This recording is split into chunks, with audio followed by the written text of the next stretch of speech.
Halo Sobat Biota, selamat datang di Zona Sekolah. One Day Nine Question, episode kedua. Oke, tanpa basa-basi kita langsung masuk ke soal pembahasan yang pertama ya. Kita mulai dari kelas 10. Pertanyaan pertama. Ilmu biologi merupakan ilmu yang mempelajari tentang makhluk hidup. Salah satu contoh cabang biologi adalah genetika. Nah, berikut ini merupakan manfaat dari mempelajari genetika dalam bidang pertanian. Adalah pilihannya A. Pemanfaatan bakteri Bacillus thuringiensis untuk membuat padi tahan hama.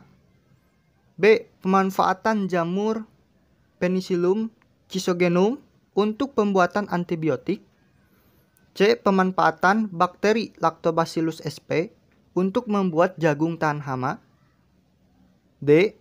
Pemanfaatan jamur ragi untuk pembuatan tapai ketan. Atau E. Pemanfaatan bakteri Rhizobium untuk membuat gandum tahan hama.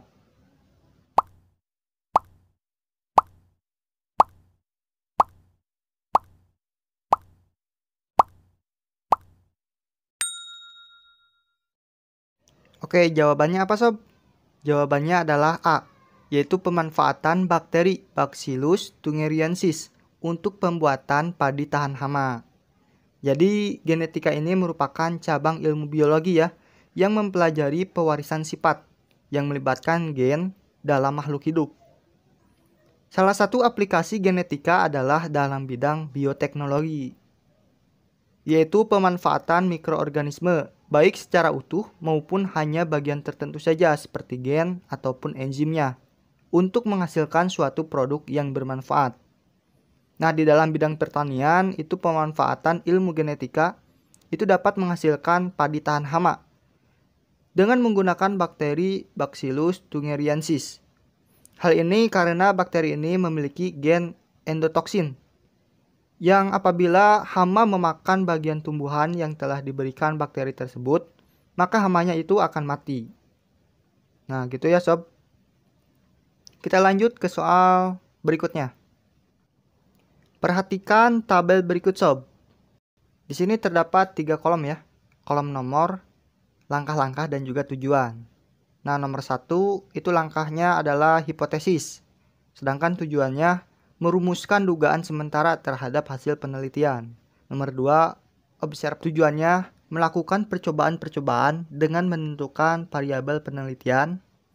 Terus untuk nomor 3, langkah-langkahnya eksperimen. Tujuannya melakukan pengujian terhadap objek yang diteliti.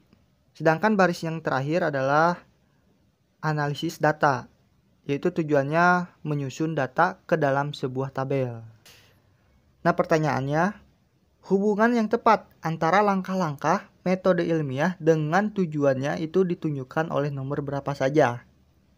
Jadi, langkah-langkah dan tujuannya yang tepat ya, itu nomor berapa saja. Pilihannya A 1 dan 2, B 1 dan 3, C 2 dan 3, D 2 dan 4, atau E 3 dan 4.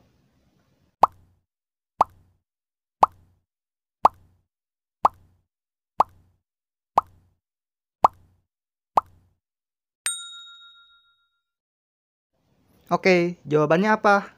Sebelumnya kita lihat tabel yang benar terlebih dahulu.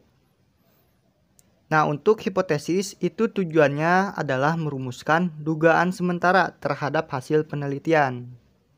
Kita lihat di tabel pertanyaannya. Ternyata hipotesis di sini itu benar ya. Berarti nomor 1 itu adalah benar. Terus observasi ini, kita lihat observasi.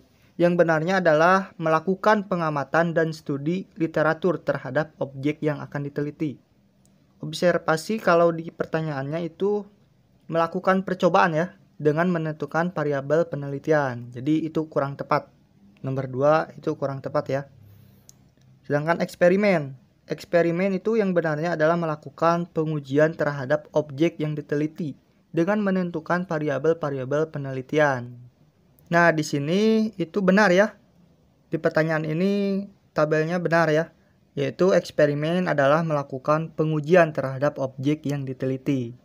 Jadi Jawaban yang tepat adalah 1 dan 3. Berarti jawabannya adalah B.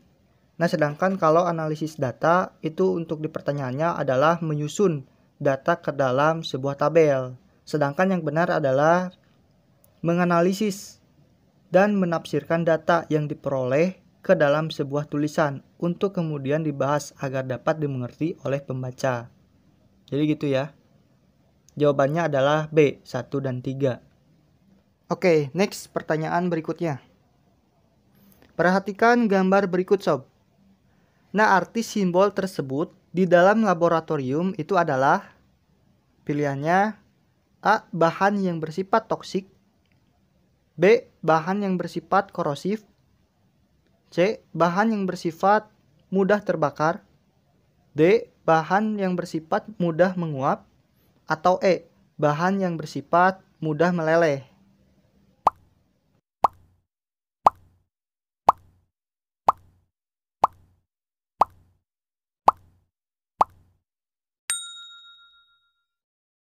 Nah, jawabannya apa? Jawabannya adalah B, yaitu bahan yang bersifat korosif. Jadi simbol tersebut itu memiliki arti bahan yang bersifat korosif. Korosif adalah sifat suatu substansi yang dapat menyebabkan benda lain itu hancur atau memperoleh dampak negatif. Korosif ini dapat menyebabkan kerusakan pada mata, kulit, sistem pernafasan, dan banyak lagi. Nah, bahan kimia yang bersifat korosif antara lain seperti asam sulfat dan juga asam klorida ya sob. Nah, kelas 10 sudah 3 soal ya. Kita lanjut ke kelas 11. Soal pertama, pertanyaannya.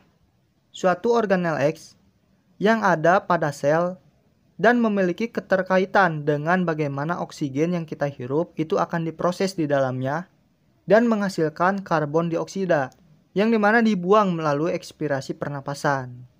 Nah, pertanyaannya, organel X yang dimaksud dan pernyataan yang benar tentang organel tersebut secara berurutan adalah pilihannya A. Organel X adalah lisosom dan berperan dalam proses pencernaan intraseluler. B. Organel X adalah ribosom yang berperan dalam pembentukan protein. C. Organel X adalah inti sel yang mengatur semua kegiatan sel. D. Organel X adalah mitokondria yang dimana sebagai the powerhouse suatu sel. Atau E. Organel X adalah retikulum endoplasma yang mengangkut oksigen sisa metabolisme.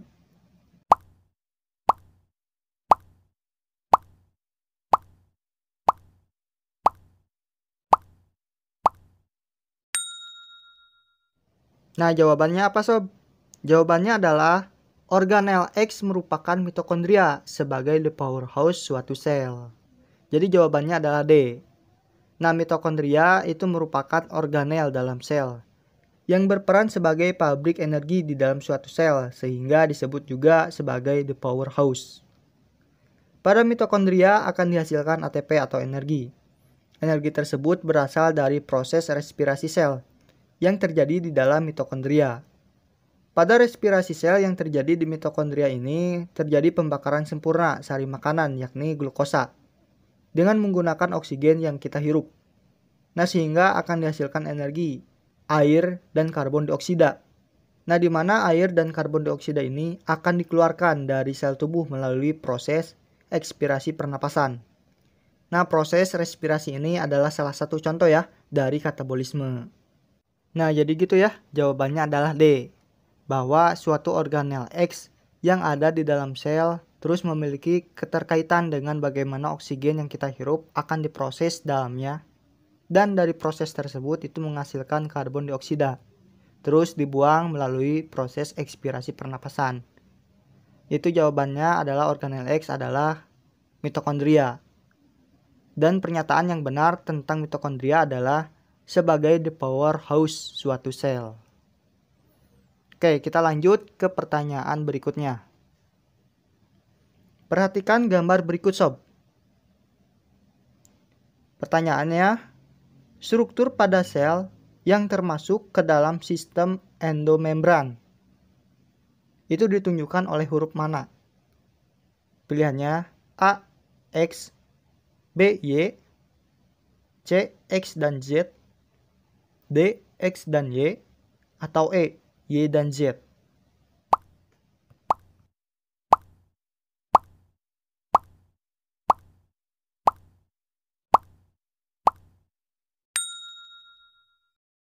Jawabannya adalah C, yaitu X dan Z. Jadi komponen sel ini itu terdiri dari supramolekul, organel, dan juga sistem endomembran ya. Nah, endomembran ini tersusun dari retikulum endoplasma, badan Golgi, dan juga lisosom. Nah, di sini untuk yang Z itu adalah badan Golgi ya, sedangkan yang X adalah retikulum endoplasma. Jadi X dan Z ini termasuk ke dalam endomembran ya. Nah, sedangkan untuk yang Y ini adalah sentriol ya. Dan sentriol itu tidak termasuk ke dalam endomembran. Oke, kita lanjut ke pertanyaan berikutnya. Pertanyaannya, perpindahan pelarut melalui membran semipermeabel yang arah perpindahannya dari larutan hipotonis ke hipertonis itu disebut A. Difusi, B. Osmosis, C. Difusi terfasilitasi, D. Fagositosis, atau E. Pinositosis.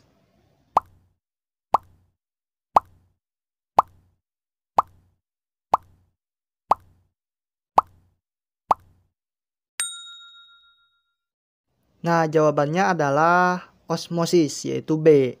Jadi osmosis ini termasuk ke dalam transportasi pasif. Nah, osmosis ini adalah perpindahan pelarut melalui membran semipermeabel yang arah perpindahannya dari larutan hipotonis ke hipertonis. Nah, peristiwa osmosis ini dapat terjadi pada sel hewan dan juga tumbuhan, yang dimana dapat menyebabkan sel mengalami lisis atau plasmolisis dan krenasi. Oke, kelas 11 kita sudah tuntas 3 soal ya. Kita lanjut ke kelas 12. Pertanyaan pertama. Coba perhatikan ilustrasi berikut sob. Seorang siswa melakukan percobaan menanam tanaman kacang hijau menggunakan cahaya sebagai variabel bebasnya. Nah, siswa tersebut menanamkan kacang hijau pada pot A dan juga pot B. Untuk pot A itu diletakkan di tempat yang terang, sedangkan untuk pot B, ia meletakkannya di tempat yang gelap. Nah, setelah 1 minggu, siswa tersebut mengamati hasil percobaannya dan memperoleh data sebagai berikut sob. Nah, datanya ini. Di tabel ini menunjukkan perkembangan ya, tinggi tanaman dalam satuan senti per harinya. Jadi untuk pot A itu hari pertama tidak ada perkembangan, terus hari kedua jadi 1,1, hari ketiga 1,2, hari keempat 1,3, hari kelima 1,5, hari ke-6 1,7, dan hari terakhir, hari ke-7 adalah jadi 1,8 cm. Untuk pot B tanamannya itu hari pertama sama ya, tidak ada perkembangan. Nah, hari kedua tanaman di pot B itu tingginya jadi 1,2, hari ketiga 2,1, hari keempat 2,3, hari kelima 2,4, hari ke-6 2,5, dan hari ke-7 hari terakhir jadi 2,7 cm. Nah, pertanyaannya, jika tabel tersebut itu dikaitkan dengan hormon auksin, maka pernyataan di bawah yang benar tentang hasil percobaan di atas adalah pilihannya A. Cahaya tidak berpengaruh terhadap pertumbuhan tanaman, B. Hormon auksin tidak akan bekerja jika berada pada tempat yang disinari cahaya, C. Aktivitas hormon auksin itu akan meningkat seiring dengan bertambahnya intensitas cahaya, D. Tempat gelap itu terlalu lembab sehingga hormon auksin tidak dapat berfungsi, atau E. Cahaya dan hormon auksin tidak saling memengaruhi.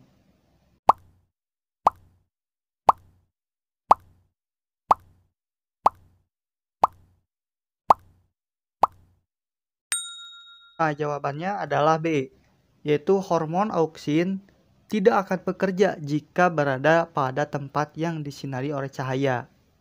Jadi, hormon auksin itu berfungsi untuk merangsang pertumbuhan sob.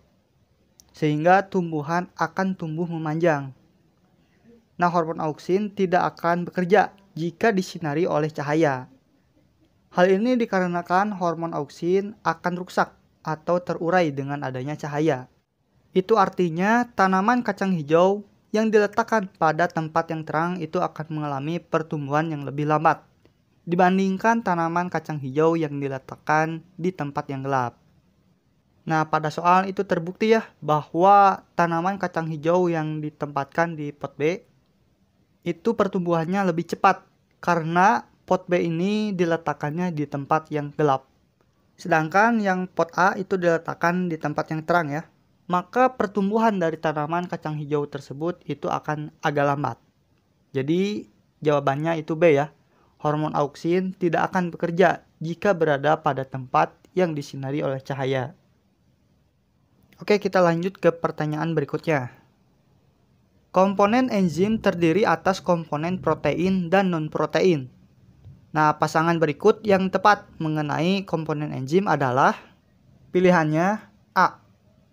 Komponen proteinnya disebut gugus prostetik, sedangkan komponen non-protein disebut dengan avoenzim, sedangkan komponen non-proteinnya disebut holoenzim.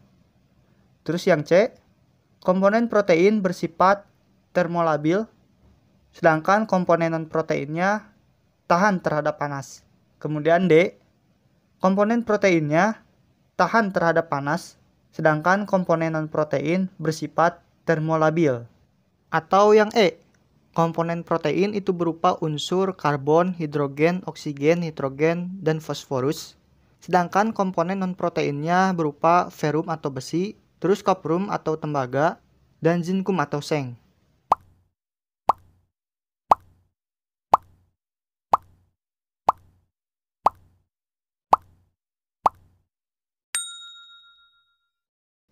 Nah, jawaban yang paling tepat adalah E, pasangan protein dan komponen non-protein. Yang protein berupa unsur karbon, hidrogen, oksigen, nitrogen, dan fosforus. Sedangkan komponen non-proteinnya itu berupa ferum, koprum, dan juga zinkum. Nah sob, enzim itu tersusun oleh komponen protein atau avoenzim dan juga tersusun atas non-protein atau gugus prostetik. Komponen protein atau disebut juga avoenzim itu bersifat termolabil atau tidak tahan panas. Unsur protein antara lain seperti karbon, hidrogen, oksigen, nitrogen, dan fosforus. Sedangkan untuk komponen non-protein itu disebut dengan gugus prostetik, di mana terdiri atas komponen organik atau koenzim, seperti vitamin B yang berfungsi untuk memindahkan gugus kimia, elektron, atau atom, dari satu enzim ke enzim yang lainnya. Nah, selain itu, gugus prostetik juga disusun oleh komponen anorganik yang disebut dengan kofaktor, seperti ferum, koprum, dan juga zinkum. Nah, gabungan antara avoenzim dengan gugus prostetik itu disebut dengan haloenzim. Nah, dengan demikian, jawaban yang paling tepat adalah yang E ya. Nah, jadi gitu sob. Kita lanjut ke pertanyaan yang terakhir. Pertanyaannya, pernyataan berikut ini yang benar mengenai sifat enzim adalah untuk pilihannya A. Enzim dapat meningkatkan energi aktivasi. B. Enzim berperan sebagai katalisator yang ikut bereaksi. C. Sisi aktif enzim tidak bersifat katalistik. D. Enzim hanya bekerja satu arah. Atau E. Enzim bekerja spesifik pada suatu substrat. Nah, jadi pernyataan yang mana nih yang paling benar tentang sifat enzim?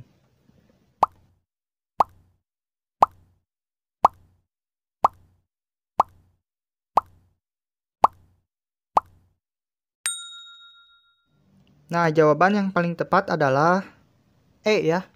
Enzim bekerja spesifik pada suatu substrat.